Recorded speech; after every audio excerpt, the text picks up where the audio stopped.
A classe dominante ela ganhou a batalha fundamental no século XX. A gente foi derrotado, a União Soviética foi destruída, acabou o famoso campo socialista, o movimento comunista entrou em crise quase que terminal. E aí, quando essa classe dominante ganha a batalha fundamental do século XX, é muito famosa a proclamação do Francis Fukuyama do fim da história, só que essa concepção redutiva do que foi a consequência político-ideológica e cultural dessa vitória. A classe dominante, como consequência da vitória no século XX, ela escreveu o balanço histórico do século XX e da modernidade burguesa de maneira mais geral. Porque existe uma luta de classes pela memória e pela história. A luta de classes não é só o conflito capital-trabalho no âmbito da fábrica ou da empresa. A luta de classes é um fenômeno constitutivo e fundante de todos os aspectos da sociedade capitalista. Nessa batalha, Hannah Arendt cumpre um papel fundamental. Ela é uma das principais teóricas do balanço histórico da classe dominante sobre o século XX e a modernidade burguesa de maneira mais geral. Por quê? 3 argumentos fundamentais. Primeiro, Hannah Arendt, no seu famoso livro Da Revolução ou Sobre a Revolução, o título muda de acordo com o ano da publicação, ela defende que faz uma contraposição entre a Revolução Francesa e a Revolução Americana. Ela diz que a Revolução Francesa foi uma revolução violenta, que levou ao totalitarismo, e isso aconteceu porque na Revolução Francesa a questão social estava no centro da agenda política, isso levou ao totalitarismo e à violência. Já a Revolução Americana foi uma revolução pacífica que garantiu a liberdade e a libertação, criou o documento constitucional mais impressionante, forte e duradouro da história da modernidade a nível de fundamentos da liberdade. Esse balanço histórico ele tem consequências gravíssimas. Por quê? A Revolução Francesa, no seu período jacobino, período do terror jacobino, foi também o período de maior democratização, de maior participação das classes populares dos rumos da Revolução, ou seja, foi o seu período mais plebeu. Aliado a isso, no período jacobino, se extinguiu a escravidão nas colônias e se avançou num debate anticolonial limitadíssimo, considerando inclusive o contexto da época e a situação geográfica europeia, mas se avançou num debate anticolonial, inclusive gerando, não que foi um processo de imitação, esquece na dinâmica nacional, mas gerando jacobinos negros no Haiti. Então, a Revolução Francesa foi o primeiro grande acontecimento da modernidade de impacto mundial que alargou a esfera de quem era humano, cometendo o sacrilégio de conceber como humano os escravizados e os povos coloniais. Já a Revolução Americana, ela manteve a escravidão, então a Constituição que Hannah Arendt louva como o documento mais incrível de fundamento da liberdade da história da humanidade, manteve a escravidão, e com a Revolução Americana se rompeu o pacto dos povos originários dos Estados Unidos, chamados genericamente de peles vermelhas, que eles tinham com a coroa inglesa, e os norte-americanos, ou melhor, os estadunidenses, saíram passando cerol e exterminando os povos originários. A famosa Marcha para o Oeste, aqueles filmes de Velho Oeste, tudo aquilo ali embeleza um processo de extermínio que, em mais ou menos no período de 200 anos, mandou para a vala de 10 a 15 milhões dos mal chamados índios peles vermelhas. Então, na visão de Hannah Arendt, que nisso não é nem sequer original, copia o Alex Tocqueville no livro A Democracia da América, ela imagina a história da Revolução Americana, a democracia e a liberdade, desconsiderando a condição da população negra escravizada e dos povos originários. Ou seja, Hannah Arendt, ela lê a modernidade desconsiderando a questão colonial. Aí você fala assim, não, Jones, que injustiça, porque Hannah Arendt, no livro dela, As Origens do Totalitarismo, ela fala da questão colonial na primeira parte do livro. Fala. Na primeira parte. Depois, quando ela vai chegar na última parte do livro, que ela vai falar do totalitarismo, de repente a questão colonial some. Então ela trata do colonialismo europeu na África, ela mostra que, por exemplo, instituições totais, tal como campos de concentração, foram criados pelo colonialismo europeu em África, Só que, quando ela vai definir o que é totalitarismo, de repente, some a realidade colonial e totalitarismo é o nazifascismo e o regime soviético. Sendo que o próprio Hitler, o Hilmes, o Goebbels e tantos outros grandes figurões do partido nazista falaram explicitamente que a grande inspiração, o grande modelo deles era a República Norte-Americana, porque eles conseguiram dar uma solução adequada para a questão do indígena, exterminando, e para a separação saudável entre a raça superior, a raça ariana e a raça negra. Não só isso, como o próprio Henry Ford, criador das indústrias Ford, foi responsável pela publicação nos Estados Unidos do livro Protocolos dos Sábios de Sião. Foi um livro publicado pelo czarismo russo, que falava de uma conspiração internacional judaica, os judeus lidos não como elemento religioso, mas como elemento racial inferior. Quando Henry Ford publica esse livro nos Estados Unidos, em 1919, ele defende a teoria de que a Revolução Russa, na verdade, foi uma conspiração judaico-bolchevique, e que existia um complô entre judeus e comunistas para dominar o mundo. Hitler lê os protocolos do Sábio de Sião, com um prefácio do Henry Ford, e fala assim: que ideia maravilhosa, é isso mesmo. Então, não é exagero dizer que quem ensinou os fundamentos do antissemitismo para Hitler foi o Henry Ford. E o Hitler olhava para o regime de segregação racial Jim Crow dos Estados Unidos como um exemplo a ser seguido. Aí Hannah Arendt, de repente, na hora que vai falar de totalitarismo, aí não existe o regime de supremacia racial nos Estados Unidos, aí não existe a dominação colonial em África, não existe a dominação colonial em Ásia. Existe só a União Soviética, a Itália fascista, regime nazista e, de maneira um pouquinho citada, o Japão fascista. O fundamento disso, de novo, exclusão da questão colonial, exclusão da condição de vida e existência real da maioria da população, que sempre viveu em Ásia e África, até hoje.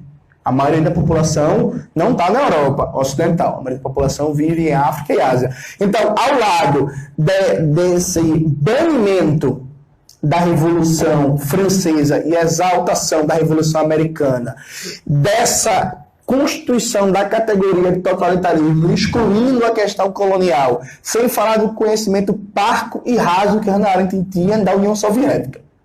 Ela conhecia muito bem a Alemanha, tanto que quem lê as origens do totalitarismo vai perceber que sobre a Alemanha ela tem uma análise toda detalhada, um pouco não, para ser justo, diria até que qualificada, mas quando ela vai falar sobre a União Soviética, parece comentário de comentarista de futebol da Rede Globo, sabe? Parece Ronaldo Fenômeno, comentando futebol. O atacante pegou a bola, se ele chutar e a bola entrar, é gol. É nesse estilo. Junte a isso, Hannah Arendt, no livro As Origens do Totalitarismo, ela diz que o totalitarismo existiu por causa da guerra civil russa provocada pelas potências estrangeiras, que acabou desestruturando a sociedade civil e o tecido social. Já no da Revolução, ela coloca que o totalitarismo é uma condição intrínseca à ideologia jacobina e comunista, que tem uma filosofia da história que é teleológica e que coloca no centro da agenda política a questão social. Porque, para Hannah Arendt, a questão social, isto é, a pobreza e a miséria, não é o resultado da forma histórico determinada como se organiza a produção e a distribuição da riqueza. É fruto da própria natureza da relação ser humano-natureza, ou seja, é uma questão ontológica. A pobreza é fruto da escassez. Nunca vai ter para todo mundo, então vai existir pobreza. Logo, tentar acabar com a pobreza é algo antinatural, por ser antinatural, gera totalitarismo. Então ela retira até o mínimo de análise materialista, entre aspas, que existia na teoria do totalitarismo, que quer dizer que o totalitarismo soviético só se formou a partir da desestruturação da sociedade com a guerra civil em invasão das potências estrangeiras. Isso some. O totalitarismo vira um mero derivado da ideologia jacobina e marxista, e aí jacobinismo e marxismo são os dois grandes pilares da modernidade de paradigma da esquerda. Ela, numa tacada só, destrói ou tenta destruir os dois pilares de pensamento de esquerda da modernidade, e, portanto, não sobra mais nada, e fala abertamente da Revolução, ou sobre a Revolução, que a filosofia marxista é a doutrina mais perniciosa para a liberdade de toda a modernidade.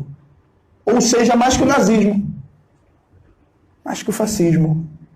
O marxismo é pior que o nazismo e que o fascismo. Aí, não satisfeita com isso, ela vai continuando suas reflexões e coloca mais 2 pontos fundamentais.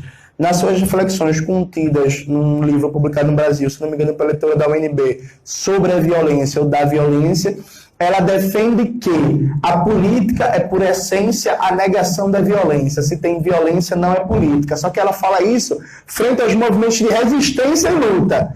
Então, os movimentos de resistência e luta são, por essência, a negação da política. Só que a política burguesa do dia a dia, que se fundamenta no uso da violência, ela considera como política. Então, ela fecha o espaço teórico para a existência da violência revolucionária ou da justa revolta do oprimido. Fechou. Então, se o oprimido usar de violência, ele necessariamente está negando a política, que é uma esfera de diálogo intersubjetivo. É como se ela dissesse assim, vamos dizer que Mari é escrava no Brasil colonial. Aí Mari quer se libertar. Aí, Mari, você não pode usar violência, não, viu? Tem que dialogar aqui com o senhor dos escravos. Pede a ele, para ver se ele te solta.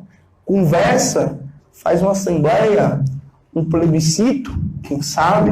E Hannah Arendt fala isso, e não é em qualquer conjuntura histórica. Ela fala isso no auge dos processos de libertação nacional no Terceiro Mundo, quando está pipocando guerrilha em todos os países de África e Ásia, praticamente. Então tem guerrilha em Moçambique, tem guerrilha em Angola, em Guiné-Bissau, em Cabo Verde, no Vietnã, no Laos, no Camboja. Então, no auge do processo de luta pela libertação dos povos da periferia, ela vem com a teoria que a política não pode ter violência.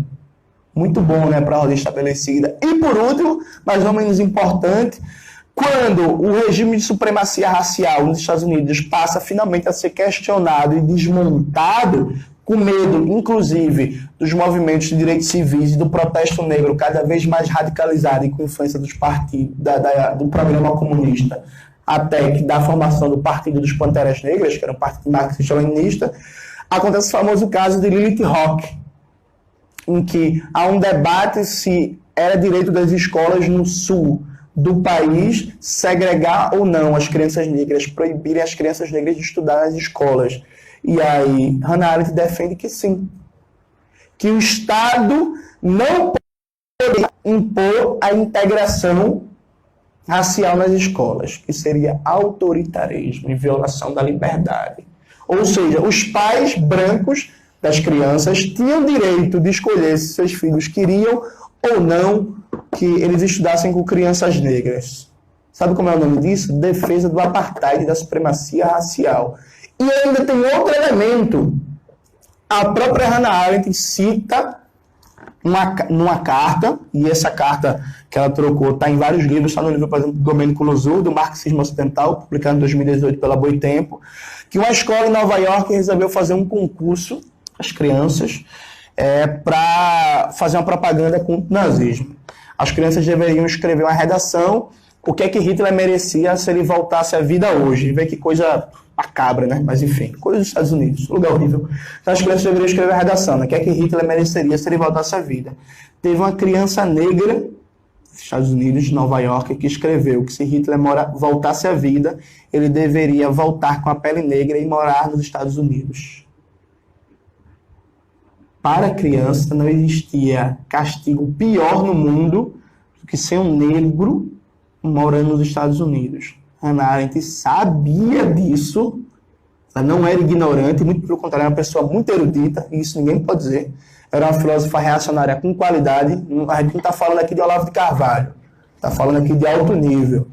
Ela sabia disso e mesmo assim ela defendeu a segregação racial.